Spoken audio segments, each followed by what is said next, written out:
Bonjour à tous, ça faisait longtemps, une petite vidéo aujourd'hui, une épilogue en quelque sorte de mes aventures au Conseil de l'Ordre des médecins.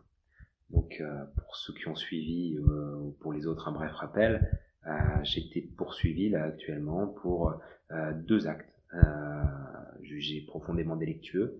Le premier, ça a été d'informer mes patients quand il y a eu la vaccination des enfants. Au moment de la vaccination anti-Covid des enfants, qui s'était fait assez précipitamment. En 15 jours de temps, le président était passé de « on vaccinera pas les enfants » à « maintenant il faut le faire ».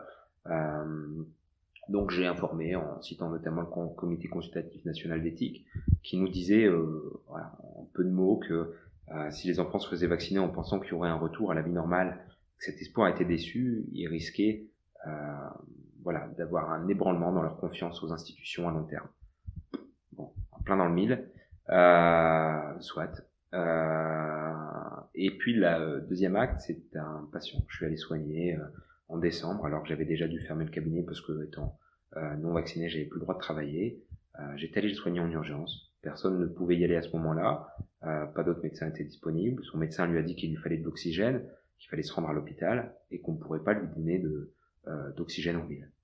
Donc à ce moment-là, le patient me demande d'aller le voir et voilà, je fais la route pour aller le voir, pour lui donner ce que je pense, en toute sincérité, être les meilleurs soins possibles. Ça veut dire l'examiner, l'écouter, le rassurer, lui proposer, en l'occurrence, de l'ivermectine hors AMM dans les règles de la prescription hors AMM, mais pas seulement. Voilà, c'est un petit peu casser les dents là-dessus, mais pas seulement. C'est-à-dire surtout savoir qu'est-ce qu'il peut faire, qu'est-ce qu'il doit faire, qu'est-ce qui est rassurant, qu'est-ce qui est inquiétant. Lui proposer de l'oxygène, lui prescrire de l'oxygène qu'il a eu le soir même, lui prescrire d'autres soins, voilà. Et surtout, ce patient qui voulait pas aller à l'hôpital parce qu'il avait peur, à tort ou à raison, d'aller à l'hôpital, 2 jours après, en fonction de la prise de sang, je lui ai demandé de s'y rendre pour faire un examen, un scanner, être sûr qu'il n'y avait pas d'embolie pulmonaire, et il a accepté de se rendre à l'hôpital. Il a repris suffisamment confiance en la médecine pour ça. Pour moi, c'était une victoire d'autant plus que l'examen était rassurant. Il a rapidement pu retourner à la maison et voilà, en quelques jours, une semaine et quelques de convalescence, tout doucement, il allait mieux.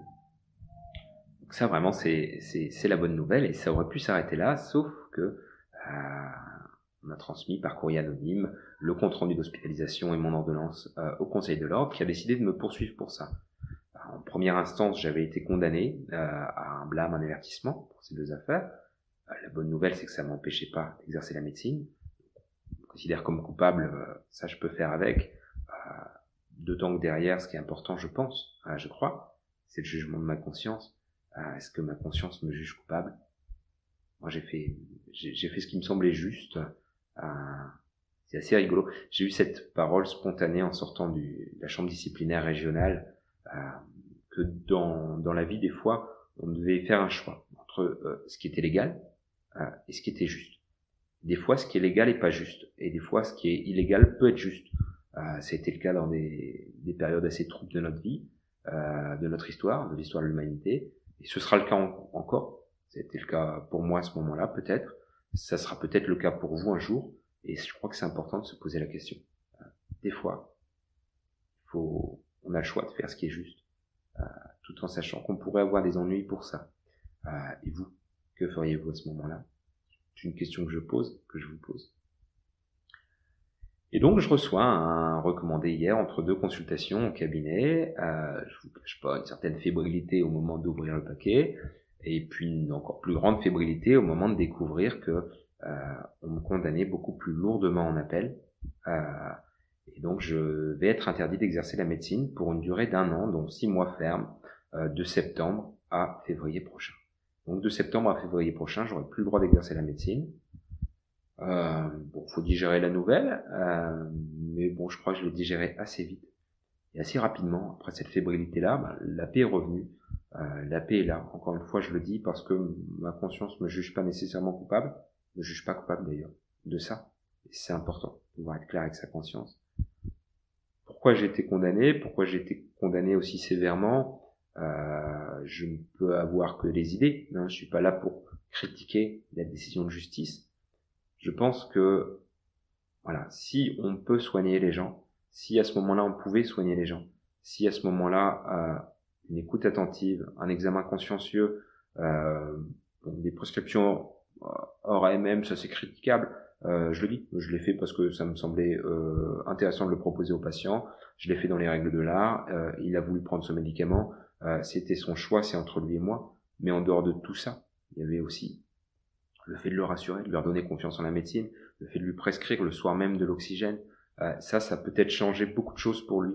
Ça peut être éviter que 4 jours après, il aille dans un état catastrophique à l'hôpital.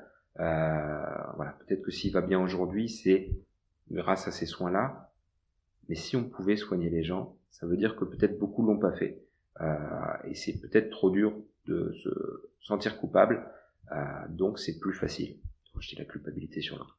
Ça, c'est peut-être une explication pour moi de pourquoi on cherche à punir les personnes comme moi. Et puis derrière tout ça, punir, qu'est-ce que ça veut dire? Je trahis rien en disant très rapidement que je crois pas en la vertu de punition. C'est assez rigolo parce qu'en sortant quand j'ai été auditionné pour cette affaire par le conseil départemental de l'ordre des médecins, je suis sorti de là en me disant, on m'a traité comme un enfant de 4 ans, c'est assez désagréable. On m'a pris de haut, j'ai senti presque du mépris. Mais j'ai décidé de voir le positif là-dedans, et je suis sorti de là en me disant, en fait, si on traite comme ça les enfants de 4 ans, faut pas être étonné que ça donne ce genre d'adulte plus tard. Et je suis sorti de là en me disant que je voulais plus traiter mes enfants comme ça. Donc depuis, j'ai décidé de plus les punir. Ça veut pas dire qu'on laisse tout faire, ça veut pas dire qu'il n'y a pas de cadre, au contraire, les enfants ont besoin d'un cadre, ils ont besoin d'être accompagnés. Mais ça veut dire qu'en fait, ils font le bien parce qu'ils choisissent librement de faire le bien, et pas parce qu'ils ont peur d'être punis. Et aujourd'hui, cette réflexion, je me l'applique à moi-même. On cherche à me punir, on cherche à me faire changer, on cherche à faire pression sur moi pour que je me conforme. Parce que globalement, voilà, le problème, on me reproche pas d'avoir informé mes patients ou d'avoir soigné quelqu'un du mieux que j'ai pu. C'est pas exactement ça qu'on me reproche.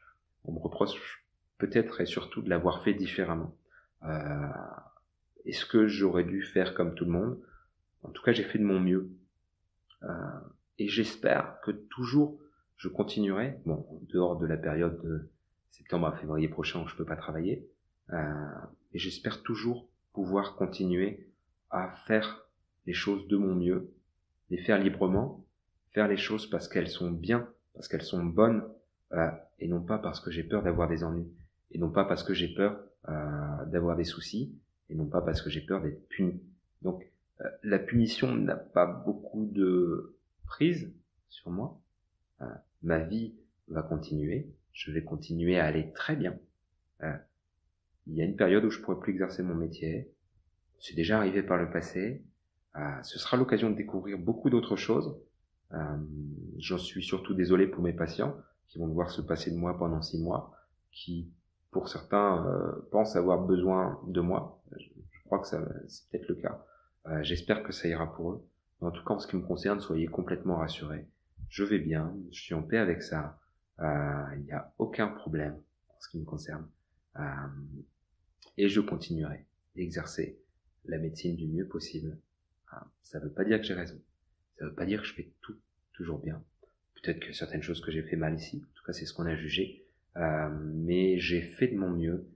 Et voilà, la vie continue. En septembre, j'aurai l'occasion de découvrir d'autres choses, l'occasion de prendre du temps pour d'autres choses.